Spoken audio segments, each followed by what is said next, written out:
Hi, I'm Charlie Tyrell, and this is Broken Orchestra. Okay, here we go.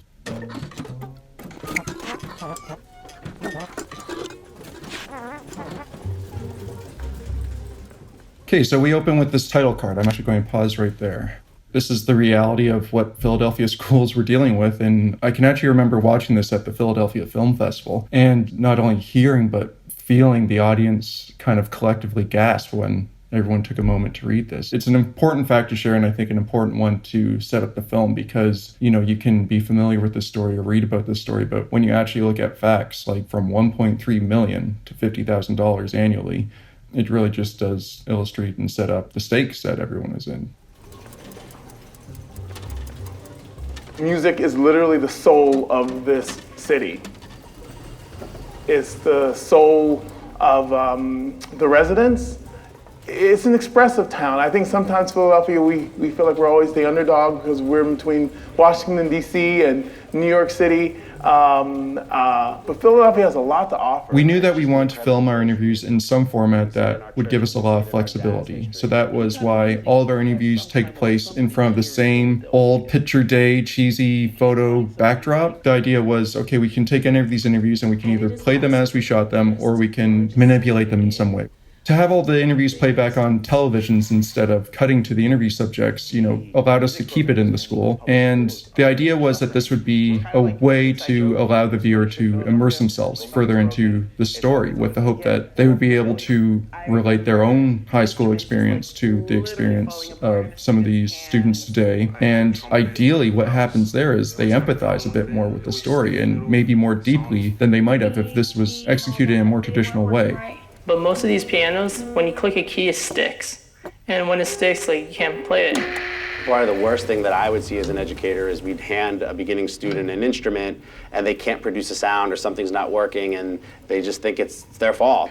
That's a result of... So let's pause here, because this is one of the few moments in this film where there is a more developed sequence of stop motion animation. And Martha Grant, the animator who I've worked with previously, her and I had just this kind of pile of old instruments that we were allowed to destroy, and then they were composited into these empty chairs. It was a bit of a risky shot because we didn't know how well we'd be able to composite them. A moving camera, different lighting setup. You can match it as best you can, but there are limitations. But thankfully, Kyle Fowler, the compositor on this, did a wonderful job. And truthfully, our backup was to just have all the chairs be empty. And that's Colin Chen, who was one of the teachers involved with the program and still teaches music at George Washington High School. Underfunding and things getting cut. So it's a shame, but that's the reality. The first time I came across... This school actually had 2 gymnasiums that were suitable for this shot. This was the better looking gym. Unfortunately, this gym was at the bottom of a huge set of stairs. We had to pump all of these instruments, as well as the TV on the AV cart, as well as our equipment. That was half a day. At the very end of the shot, you'll see a giant Canadian flag because this was filmed in Canada. This was not filmed in Philadelphia. And here we have another little bit of stop motion coming up. Hello, instruments. And then they say goodbye.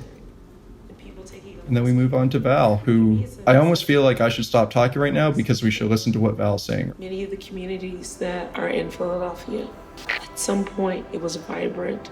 At some point it was exciting to behold. At some point it was able to do what it was made to do.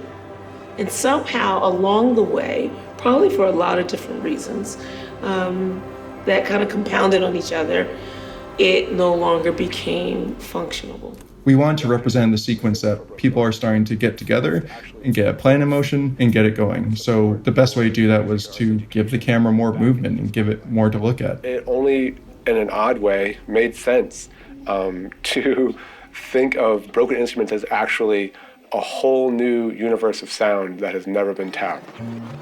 We have a problem. We need to make people aware of it and raise money to fix the problem. A lot of people want to see things change, and a lot of people haven't made it happen. So I'm up for it. Let's give this a shot. Let's put all these broken instruments in front of the public and try to play them and try to make it be meaningful. and try to fix this problem. Right here where we have all the instruments on the pegboard, that was actually the first image I saw when I heard about Symphony for a Broken Orchestra. They had this giant pegboard at Temple Contemporary. It was just such a powerful image to me. I wanted to make sure that we maintained just a little piece of that in this film in our own smaller way. When I heard that there was going to be this project with outside funding. I love that community news board. Again, there's so much in this film that is owed to Carlin Kozer and Dominika Monica, making the school feel like it was active and like a class had just gotten out. And they just did such a wonderful job on this film. I thought, yes, absolutely. We're assembling a volunteer orchestra from ages 10 to 80, full of people who want to support instrumental music in the school district, because I have 1,000 instruments that are broken and have the capacity to be repaired with this project. One thing that a lot of people have asked about this is whether or not the TVs are composited or they were playing back in real time. And in reality, they actually were playing back in real time. As you can see in some of the shots, we made no efforts to hide all of the cables that we had running that basically connected all the televisions to one source laptop, which was playing back our interviews, which we had actually pre-edited. We had 2 days with the school. We obviously filming on a weekend when class was out. And before that, all that we had was a floor plan of the building where we could kind of draw arrows and X's where we would put TVs and have a general idea. We had no rehearsal time with our Steadicam operator, Alan Kelly, but he was just game. Everyone was game. They're just, we're going to get in there and see what we can do. Music. And that's what had to be asked of each of the 400 musicians that performed in Symphony for a Broken Orchestra, was take this thing, now you make something beautiful with it. The most impressed moment from the night was... This was the hardest sequence to film because it was physically exhausting for our camera crew. And we had already filmed so many sequences by now. We felt like the camera should be fine. It should work out. We'll know what to do. But we just couldn't pin down the timing of this. Where I was sitting there, the first thing you see the people them walking in. Footsteps stepping all around me. I want to quickly talk about iCrew. I'm going to pause right here. iCrew wasn't a scheduled interview. He just showed up. Rosalind McGee, who we had seen at the beginning of the film and we're about to see her again, she brought iCrew with her as a friend. He was an audience member. He was there. And we asked him, hey, would you like to be interviewed as well? And he was one of my favorite interviews. And he's actually the button on the end of the film because he said so many things that were so beautiful and poignant, but he gave us one particular one that was perfect for ending the film with. All of a sudden, you see different instrument. I said, but wait, what that? That can't play nothing, man. I kind of knew that there were going to be a lot of people present, but... I really want to give a lot of credit to Joe Kupel, the sound designer at this point, because he really was able to create this feeling, especially if you watch the film with headphones, that sounds are happening in other rooms and we're moving towards them. The echoes he put on the TV speakers. We didn't record any of the audio on this film. All the audio is mixed in. Joe was really able to enhance the idea that we wanted to go for this immersive experience so much more with his audio mix. And this is a perfect example because we want to really feel the rising buildup of this musical piece that we were moving towards in this night, and these blasting horns sounding like they're coming from a different room, and we're just being drawn to them. And to me, he just did such a wonderful job on this piece. I had no idea how many people. It was like a sea of black shirts with all these different instruments, and everybody was together. And there was people from all over the place, from all different walks of life, from all different parts of the city. There was a father, there was his 2 kids, there was a retired school teacher, there was a visual artist. It was like one of those ooh-ah moments, like ooh, ah, one of those kind of moments. And you felt the unification at that moment of each individual musician's attempt at a collective beauty.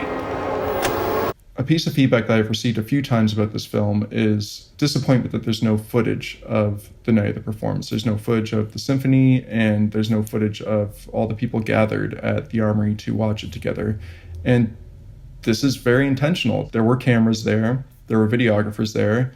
I had been in touch with them, and they were willing to let us use their footage for this documentary. But I knew that it was more important to try and illustrate the essence of that night in a more abstract way rather than just see it.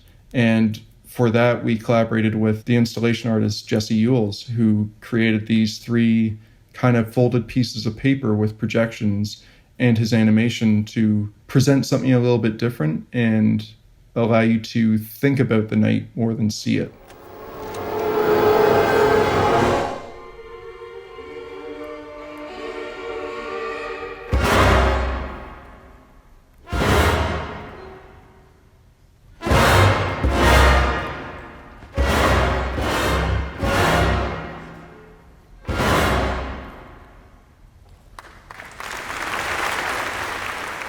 That is the real audience from Symphony for a Broken Orchestra. That is them clapping and their response. That's not some stock audience cheering.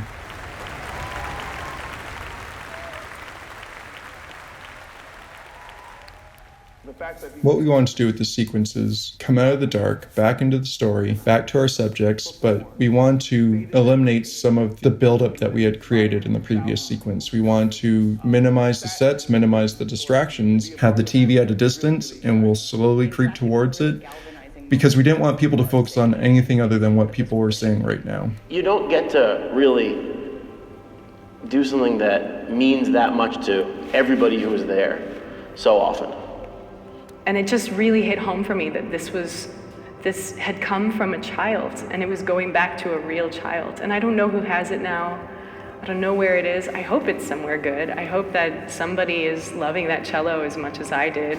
The project had been a success. You know, people came together, they played this music, the community came together, and also by the time the concert happened, we knew that we would have the money to repair all of the instruments. And so that meant that the entire life cycle of the piece was a success. 1,500 instruments are back in schools. It's kind of like Christmas morning when you give a new instrument to a kid.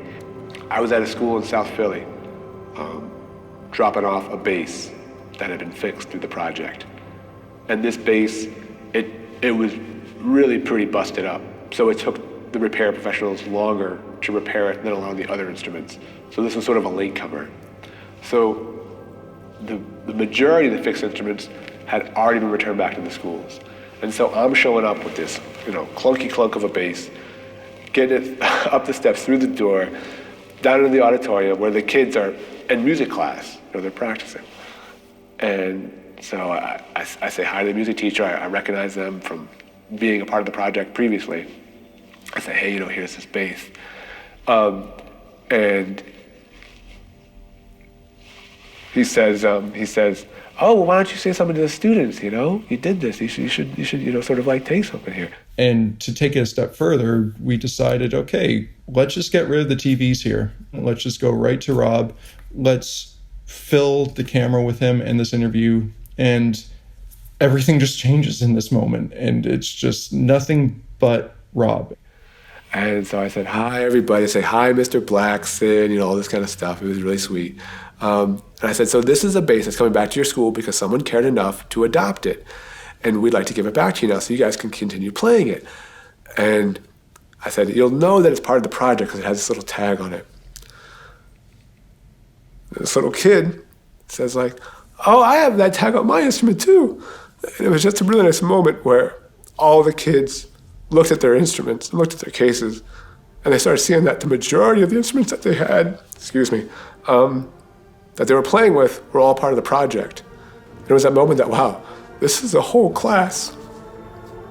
So that was nice. That could play because they couldn't play before. What he says is so important. This clip of his interview is completely uncut. We have pauses and ums and things that you would normally cut around that we chose not to because we just wanted to kind of preserve this interview, how it happened, because it was a special moment. To have someone be willing to open themselves up like that it's a pretty special and very privileged experience for a filmmaker to have. So we felt like what he said was worth preserving and present them as they were, unedited. A lot of conversations started after And then on a completely practical side, it allowed us to sneak an easy cut in, because how are we going to get from a dark gymnasium back out to a hallway? And you'll see that actually the TVs are a bit more staticky here because we had so many cable splitters and we had the cable running so far that it actually degrades the quality like that. Our community, which is broken. Philadelphia is not the only city that has this issue. And I know in Michigan, there's a problem. I know in Cleveland, there's a problem. A lot of people ask, where is the music from the performance? It's interesting because the music is throughout the entire film. It is hidden in the background and sometimes not hidden, but every piece of music that you hear in this film, every noise that you hear, that is from the night of the performance of Symphony for a Broken Orchestra. It needs to be the do-over, it needs to be the start. I think that it's great if you're going to use it as the beginning of something else, as the beginning of a real, true dedication to our students, to our community, and to art. This is something that really should be a given. We should not have to have extraordinary measures to do such simple fixes. And as I mentioned before, iCrew, our surprise guest interview, we're about to hear our final sign-off from him. It's just to show us something that no matter what is broken, you can fix it. You know, the people that I was able to work with on this film all really just enabled this wild idea that we had of putting a camera moving through an empty school, but they didn't half-ass any of it. I'm not even able to describe the gratitude I owe the people that I was able to work with on this film, but their names are all here. No one is hard to find if you're looking to hire anyone, from a cinematographer like Chet Tillicani to an editor like Michael Barker. And if you have trouble finding them, just find me and I'll connect you with them.